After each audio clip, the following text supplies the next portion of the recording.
Retour à la réalité, Xavier Benoît, il y a des questions qui inquiètent, des questions qui fâchent. La TGC, le MEDEF reste sur sa position. Pas question de remettre la mise en place de cette taxe à plus tard. Quelle est votre position à vous ? Notre position au niveau des industriels, c'est que nous nous sommes engagés à ce que cette TGC soit mise en place avec certains accompagnements.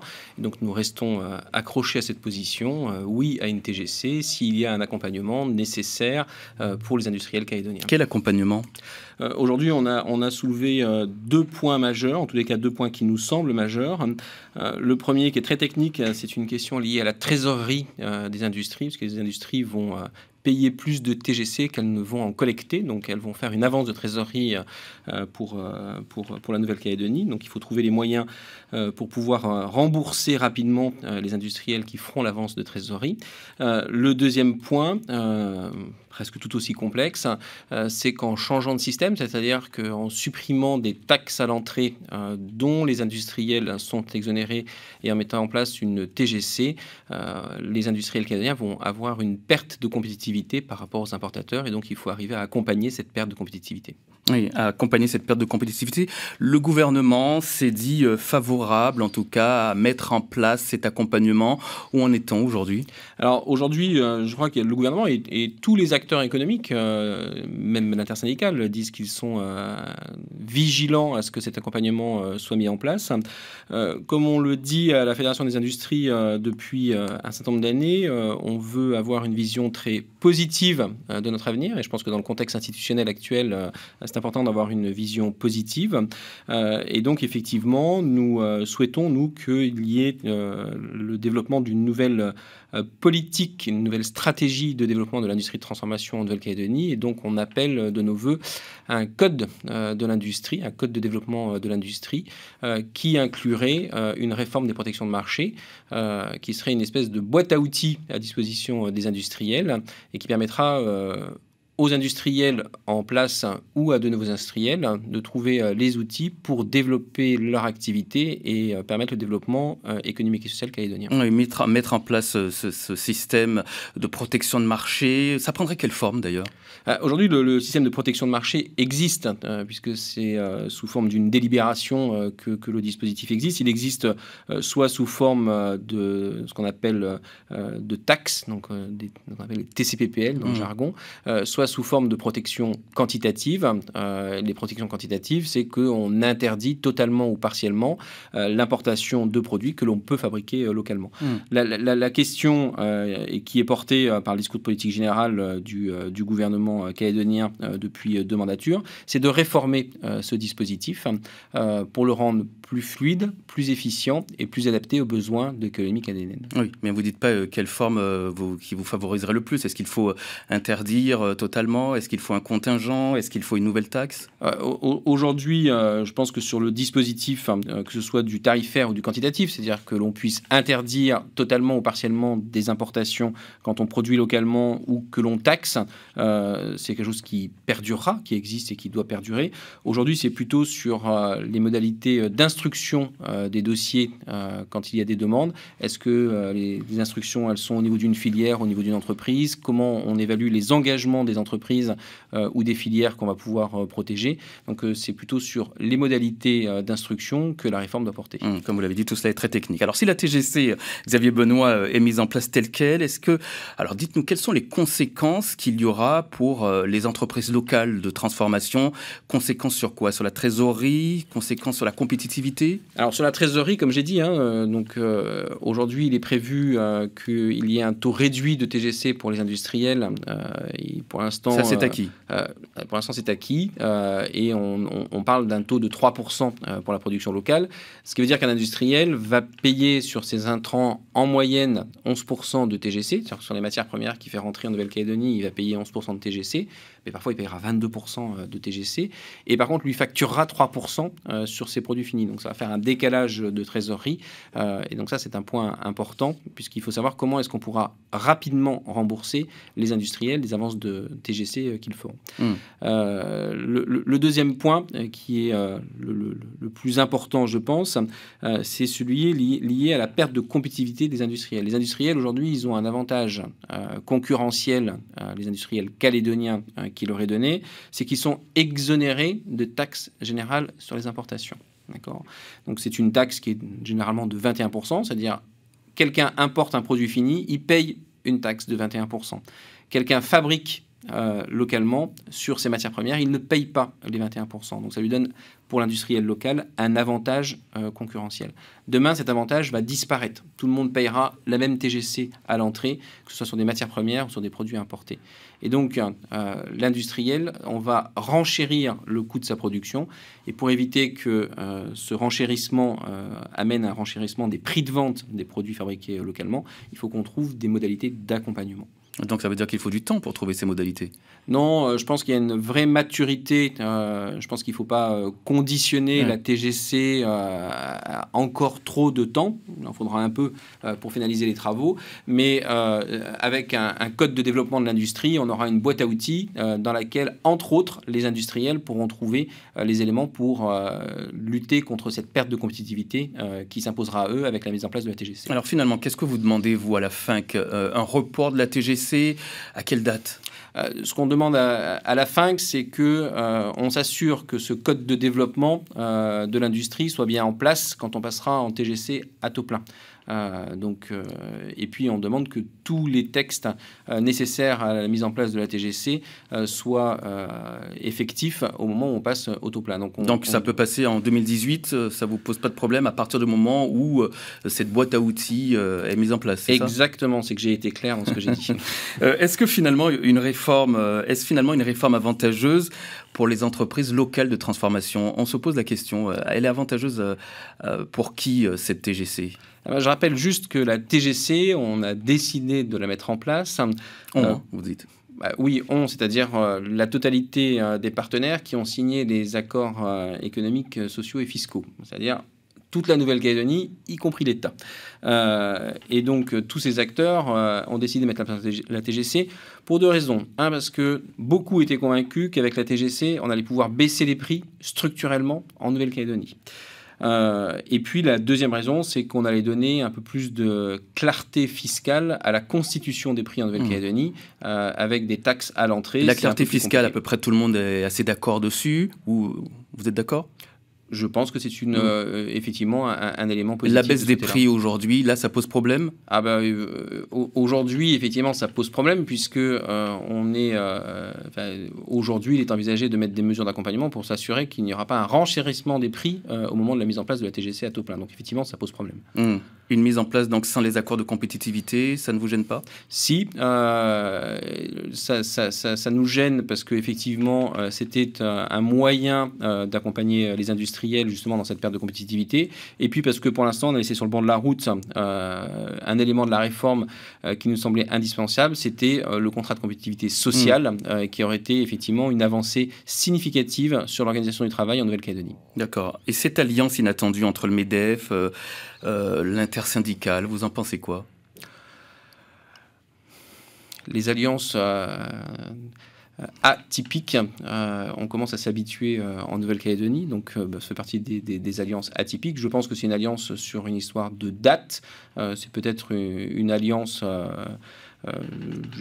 qui est liée à des intérêts qui sont sûrement divergents.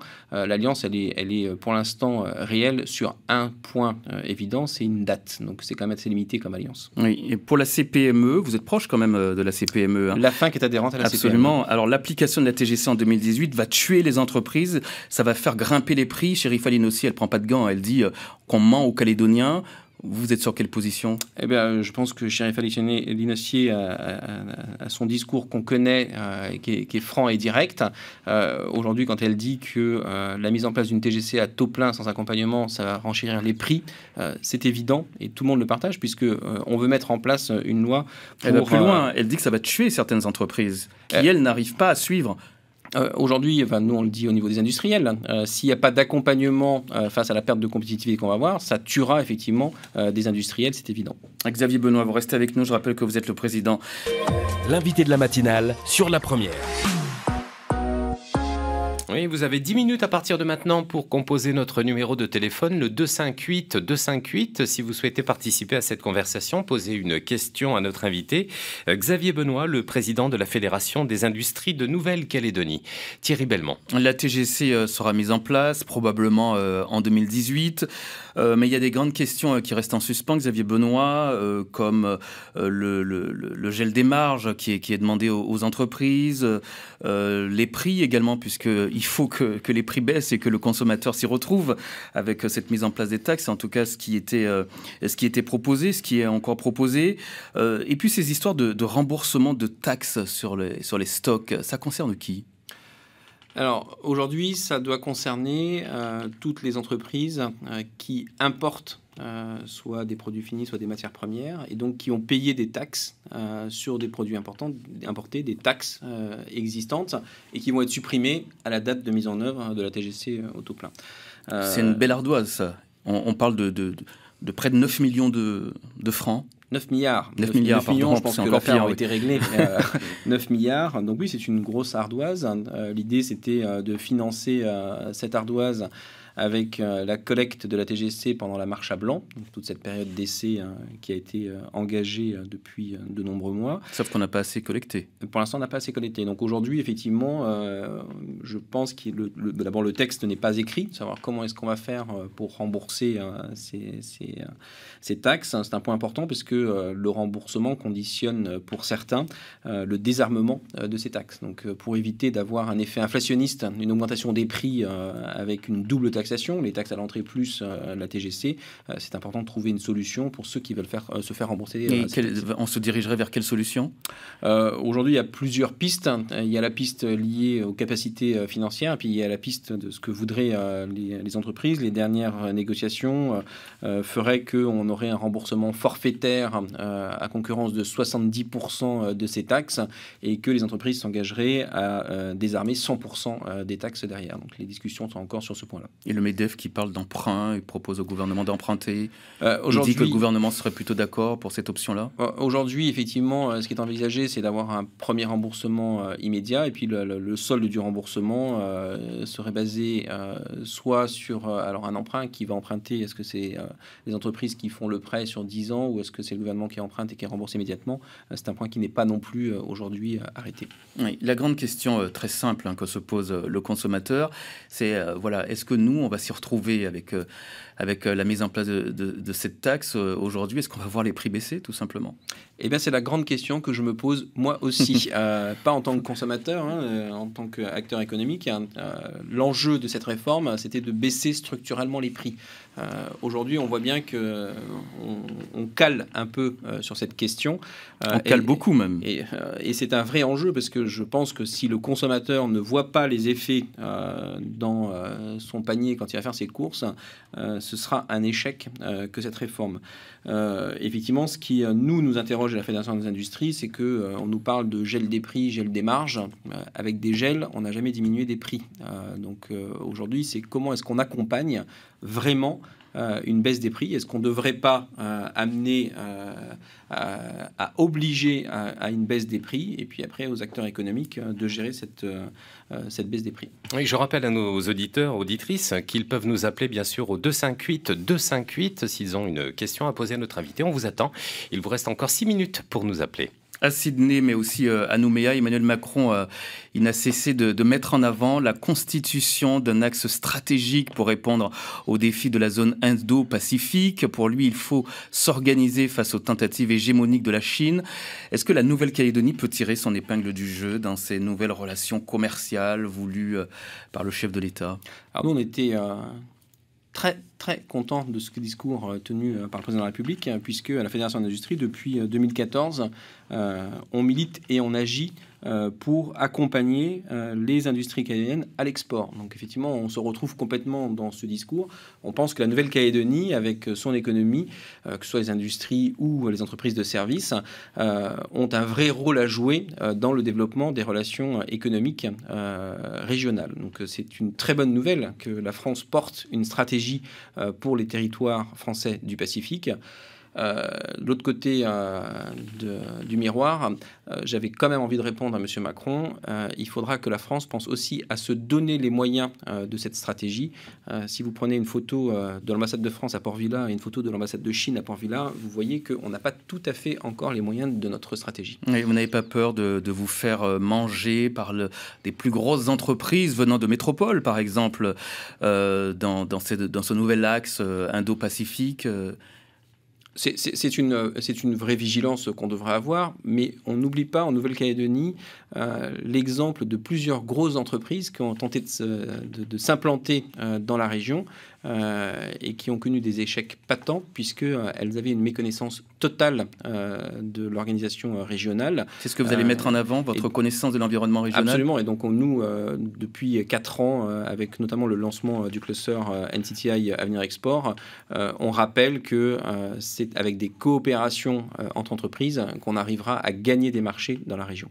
Est-ce qu'on est de taille, en position pour rivaliser avec la Chine? Parce que finalement, c'est la Chine qui est montrée du doigt. Oui, l'idée, nous, c'est pas de rivaliser avec la Chine, c'est de développer des relations économiques avec des pays qui ont à peu près notre taille ou avec des pays qui ont la taille de choses que l'on connaît, comme l'Australie et la Nouvelle-Zélande. Oui. Mais sauf que la Chine, elle, se trouve dans ces pays-là, dans certains pays du moins de la région. Pour Emmanuel Macron, la France, après le Brexit, sera le dernier État de l'Union européenne dans le Pacifique. Donc vous pensez comme lui que c'est une véritable opportunité pour les entreprises calédoniennes, pour terminer sur ce chapitre? Aujourd'hui, la France sera le premier État européen dans la zone du Pacifique. Donc effectivement, c'est une opportunité, notamment compte tenu des politiques européennes, politiques de développement dans la zone, avec les moyens que l'Europe est prête à mettre pour accompagner le développement de la zone. Les moyens, quels moyens? Il faut des gros moyens dans ce cas-là. Mais l'Europe en a, en l'occurrence, et l'Europe en développe de manière significative dans plusieurs pays de la région. On a parlé également d'environnement avec Emmanuel Macron. La Chine, par exemple, a très peu d'état d'âme pour exploiter les ressources halieutiques. Là encore, comment combiner préservation des ressources et développement des règles, des bonnes règles de l'environnement? Est-ce que la FINC a son mot à dire dans l'histoire? Je pense ou un avis? On a tous quelque chose à dire, c'est quelles sont nos valeurs. L'idée, et notamment ce que la FINC a toujours développé, c'est qu'on ne fait pas du business et on ne développe pas des relations économiques et sociales sans avoir des valeurs. Et je pense que la question qui était posée par le président de la République, et ce que porte le président de la République dans cet axe Indo-Pacifique, c'est d'arriver à faire valoir nos valeurs dans le développement de modèles économiques et sociaux qui ne sont pas forcément, effectivement, les valeurs de la Chine. Les valeurs, c'est compatible avec le commerce? Absolument. Et si vous recreusez vos cours sur le modèle d'une entreprise, vous verrez que c'est même l'essentiel, c'est le cœur du fonctionnement d'une entreprise. Donc tout à fait, c'est compatible et c'est essentiel. Sans valeur, vous ne faites pas de business. Oui, ce qu'on apprend dans le théorique, c'est pas forcément ce qu'on met en place sur le terrain. Ceux qui ne le font pas se trompent. Oui, beaucoup ne le font pas pourtant. Cette convention, Xavier Benoît, qui a été signée avec la SCDI, c'est un groupe, le groupe géant, etc., pour l'implantation de produits locaux dans les enseignes géants. Qu'est-ce que c'est exactement? Eh bien, en fait, c'est l'aboutissement d'un travail où c'est le début d'une nouvelle relation voulue entre les industriels et une grande marque de distribution en Nouvelle-Calédonie, donc le groupe Ayotte, représenté par la SCIE en Nouvelle-Calédonie, c'est-à-dire toute la chaîne géant, Leader Price, etc. On s'est affronté pendant des années. On continue parfois de s'affronter entre grande distribution et producteurs locaux. L'idée, c'était de dire comment est-ce qu'on peut travailler plus intelligemment. Donc, c'était en fait un petit contrat de compétitivité qu'on mettait en place ensemble et qui appelle d'autres contrats, d'autres chartes avec d'autres grandes marques présentes localement. Donc l'idée, c'est comment mettre en avant les produits locaux dans la grande distribution et comment construire une relation commerciale équilibrée entre la grande distribution et les producteurs locaux. D'accord, vous êtes rentré dans les détails, on sait quel volume ça va concerner, quels produits? Alors, on n'est pas rentré dans le détail des produits, puisque la relation commerciale appartient après à chaque entreprise adhérente à la FINC. On est rentré, par contre, dans le détail sur les opérations commerciales qu'on allait mener de manière conjointe, sur la manière dont on allait mener ces opérations, quelle place on allait laisser aux produits locaux dans les rayons des grandes surfaces de ce groupe, et surtout, quand ça ne fonctionnerait pas, comment on se retrouverait autour de la table pour faire évoluer cette charte. Et la grande question que l'on oublie toujours, est-ce que le consommateur va s'y retrouver dans ce nouvel accord? Alors, vous pouvez faire confiance à des grandes chaînes de distribution comme le groupe Ayotte. Leur intérêt premier, c'est de vendre aux consommateurs. Donc, le consommateur oui, mais de vendre moins cher aux consommateurs, c'est-à-dire est-ce qu'on va trouver ces produits locaux moins chers que les produits importés? La première étape, c'est déjà de trouver ces produits locaux dans les rayons. Donc, ça sera l'intérêt du consommateur, c'est de trouver des produits qui sont fabriqués proches de chez lui. Et donc, on parlait de valeur tout à l'heure. Et la première valeur, effectivement, c'est d'avoir des produits éco-responsables à disposition du consommateur moins dans cher. Les rayons. Pas forcément moins cher. À quoi ça sert alors? Eh bien, ça sert à avoir le choix dans les rayons. C'est déjà un premier pas important. Aujourd'hui, le choix du consommateur, il ne se fait pas forcément que sur le prix, même si on peut trouver. Mais vous vous rendez compte que le locaux, consommateur, lui, il va aller chercher le produit importé moins cher et il ne va pas prendre forcément le produit local qui est plus cher. Eh bien, je pense que vous vous trompez. Le consommateur, il ne va pas forcément chercher le produit moins cher, il va chercher le produit qui répond à ses valeurs. Et donc, ce qui est intéressant, c'est de savoir quelles sont les valeurs attendues par les consommateurs. Et si vous reprenez les dernières études qui ont été faites sur ces questions-là, vous apercevez que les consommateurs, ils ont aussi envie d'acheter des produits qui répondent à des attentes environnementales et bien sûr aussi à des attentes économiques. Les valeurs ne sont pas forcément plus fortes que le porte-monnaie. Elles ont leur place.